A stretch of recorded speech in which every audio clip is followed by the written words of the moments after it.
Hi ಎಲ್ಲರಿಗೂ, welcome to me Hazel logs. ಇವತ್ತು ನಾನು ಈಸಿಯಾಗಿ ಕ್ವಿಕ್ಕಾಗಿ ಇರೋ ಒಂದು ಸಾರು ತೋರಿಸ್ತೀನಿ. ಇದಕ್ಕೆ ಬೇಳೆ ಕೂಡ ಅವಶ್ಯಕತೆ ಇಲ್ಲ. ನೋಡಿ, ಇದಕ್ಕೆ ಆಲ್ರೆಡಿ ನೀರು ಬಿಸಿ ಇಟ್ಟಿದ್ದೀನಿ ಬಾಣಲೆಯಲ್ಲಿ. ಇದಕ್ಕೆ ಏನೇನು ಹಾಕಬೇಕು ಅಂದರೆ 4 ಟೊಮೆಟೊ, 4 ಹಸಿಮೆಣಸಿನ್ಕಾಯಿ ಮತ್ತು ಒಂದು ಈರುಳ್ಳಿ, ಸ್ವಲ್ಪ ಬೆಳ್ಳುಳ್ಳಿ ತೊಗೊಂಡಿದ್ದೀನಿ.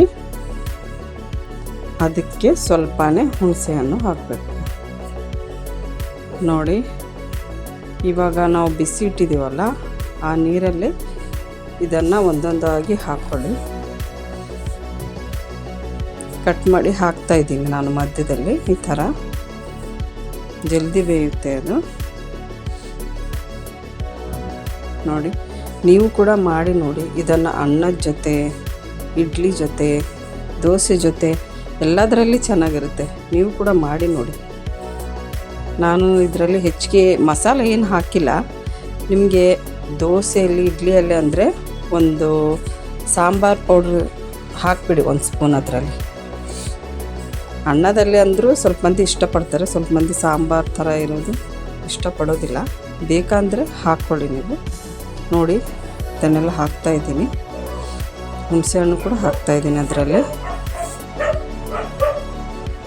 ಜಲ್ದಿ ಆಗುತ್ತೆ. ಹೆಚ್ಚಿಗೆ ಏನು ಇದರಲ್ಲಿ ಏನು ಬೇಕಾಗಿಲ್ಲ. ಮನೆಯಲ್ಲಿರೋ ಈಸಿಯಾಗಿ ಸಿಗೋ ಇಂಗ್ರೀಡಿಯೆಂಟ್ಸಿಂದನೇ ಮಾಡ್ಬೋದು. ನೋಡಿ. ಮತ್ತು ನಾನು ಇದರಲ್ಲಿ 1 ಸ್ಪೂನು ಚಿಲ್ಲಿ ಪೌಡರ್ ಹಾಕ್ತಾಯಿದ್ದೀನಿ. ಸ್ವಲ್ಪನೇ ಹಾಕಿದೆ, ಏಕೆಂದರೆ ಮೆಣಸಿನ್ಕಾಯಿ ಇದೆ ಅಲ್ವಾ ಆಲ್ರೆಡಿ. 1 ಸ್ಪೂನು ಚಿಲ್ಲಿ ಪೌಡರ್ ಮತ್ತು ಸ್ವಲ್ಪ ಉಪ್ಪು ಹಾಕಿ 1 ಸ್ಪೂನು. ಮತ್ತು ಲಾಸ್ಟಲ್ಲಿ ನೋಡಿ ಹಾಕ್ಕೊಳ್ಳೋಣ. ಸ್ವಲ್ಪ ಅರಿಶಿನ ಹಾಕಿ ಅದಕ್ಕೆ.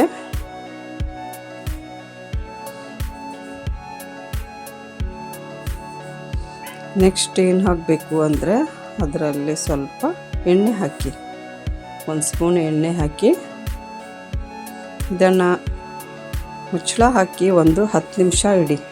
ಆಲ್ರೆಡಿ ಬಿಸಿ ನೀರಿದೆ, ಜಲ್ದಿ ಬೇಯುತ್ತೆ ಅದು. 10 ನಿಮಿಷ ಬಿಟ್ಟು ಇವಾಗ ನೋಡೋಣ. ನೋಡಿ, ಇದು ಬೇಯಿತು ಚೆನ್ನಾಗಿ. ಇವಾಗ ಅದನ್ನು ಒಂದು ಬೌಲಲ್ಲಿ ತಗೊಳ್ಳೋಣ. ಗ್ಯಾಸ್ ಆಫ್ ಮಾಡ್ತಾ ಇದ್ದೀನಿ. ಎಲ್ಲ ಇದರಲ್ಲಿ ಹಾಕ್ಕೊಳ್ಳಿ.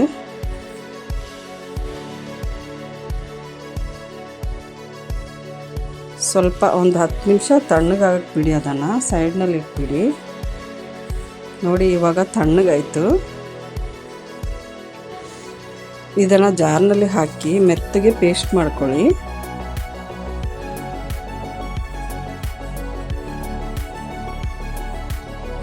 ಹೆಚ್ಚಿಗೆ ಸಮಯ ಏನು ಬೇಕಾಗಿಲ್ಲ, ಜಲ್ದಿಯಾಗಿ ಆಗಿಬಿಡುತ್ತೆ. ನಾವು ಒಮ್ಮೊಮ್ಮೆ ಮಧ್ಯಾಹ್ನ ಏನಾದರೂ ತಿಂದುಬಿಡ್ತೀವಿ, ರಾತ್ರಿಯಲ್ಲಿ ಸಾರು ಕಮ್ಮಿ ಆಗಿಬಿಡುತ್ತೆ. ಆವಾಗ ಈ ಥರ ಮಾಡ್ಕೋಬೋದು. ನೋಡಿ, ಇವಾಗ ಪೇಸ್ಟ್ ಮಾಡಿದ್ದೀನಿ. ಇದನ್ನು ಅದೇ ಸಾರಲ್ಲಿ ಹಾಕ್ಕೊತಾ ಇದ್ದೀನಿ. ಸ್ವಲ್ಪನೇ ನೀರು ಹಾಕಿ ಆ ಜಾರನ್ನು ತೊಳೆದು ಅದರಲ್ಲಿ ಹಾಕ್ತಾ ಇದ್ದೀನಿ. ನಿಮಗೆ ಇನ್ನೂ ತಿಳಿಬೇಕಂದ್ರೆ ಹಾಕ್ಕೋಬೋದು, ನಿಮ್ಮ ಇಷ್ಟ. ಅದು ಕನ್ಸಿಸ್ಟೆನ್ಸ್ ನೋಡಿಕೊಂಡು ನೀವು ಹಾಕಿ. ನೋಡಿ, ಈ ಥರ ಇದೆ. ಇವಾಗ ಇದಕ್ಕೆ ಇವಾಗ ಒಗ್ಗರಣೆ ಹಾಕೋಣ. ನೋಡಿ, ಬೇರೆ ಬಾಣಲೆಯಲ್ಲಿ ಎಣ್ಣೆ ಬಿಸಿ ಮಾಡಿದ್ದೀನಿ. ಇದಕ್ಕೆ ಏನೇನು ಹಾಕಬೇಕು ಹೇಳ್ತೀನಿ.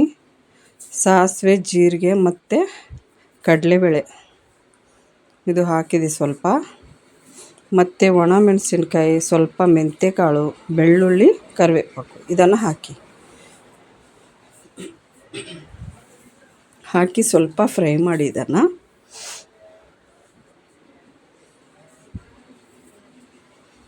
ನೀವು ಮಾಡಿ, ನಿಮಗೆ ಇಷ್ಟ ಆದರೆ ನನಗೆ ಕಮೆಂಟ್ ಮಾಡಿ.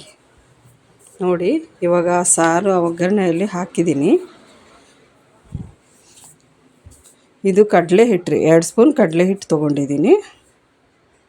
ಸ್ವಲ್ಪ ಥಿಕ್ನೆಸ್ ಬರುತ್ತೆ, ಟೇಸ್ಟ್ ಕೂಡ ಬರುತ್ತೆ ಅದರಲ್ಲಿ. ಸ್ವಲ್ಪ ನೀರು ಹಾಕಿ ಅದರಲ್ಲಿ ಉಂಡೆ ಹೋಗೋ ಥರ ಚೆನ್ನಾಗಿ ಕಲಸಿ ಸ್ಮೂತ್ ಪೇಸ್ಟ್ ಥರ ಮಾಡಿ ನೋಡಿ. ಇವಾಗ ಹಿಂಗಾಯಿತು, ಉಂಡೆ ಎಲ್ಲ ಹೋಯಿತು. ಇದನ್ನು ಈ ಸಾರಲ್ಲಿ ಹಾಕ್ಕೊಳ್ಳಿ.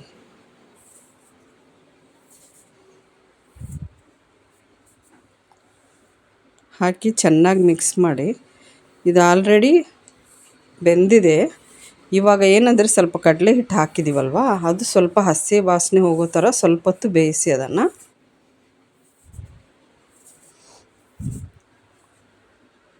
ಉಪ್ಪು ನೋಡ್ತಾ ಇದ್ದೀನಿ, ಸ್ವಲ್ಪ ಕಡಿಮೆ ಅನ್ನಿಸ್ತಾ ಇದೆ ನನಗೆ. ಸ್ವಲ್ಪ ಉಪ್ಪು ಹಾಕ್ಕೊತೀನಿ ಇದರಲ್ಲಿ. ಇದನ್ನು ಮುಚ್ಚಳ ಹಾಕಿ ಒಂದು 2 ನಿಮಿಷ ಅಷ್ಟೇ ಬಾಯ್ಲ್ ಮಾಡಿ.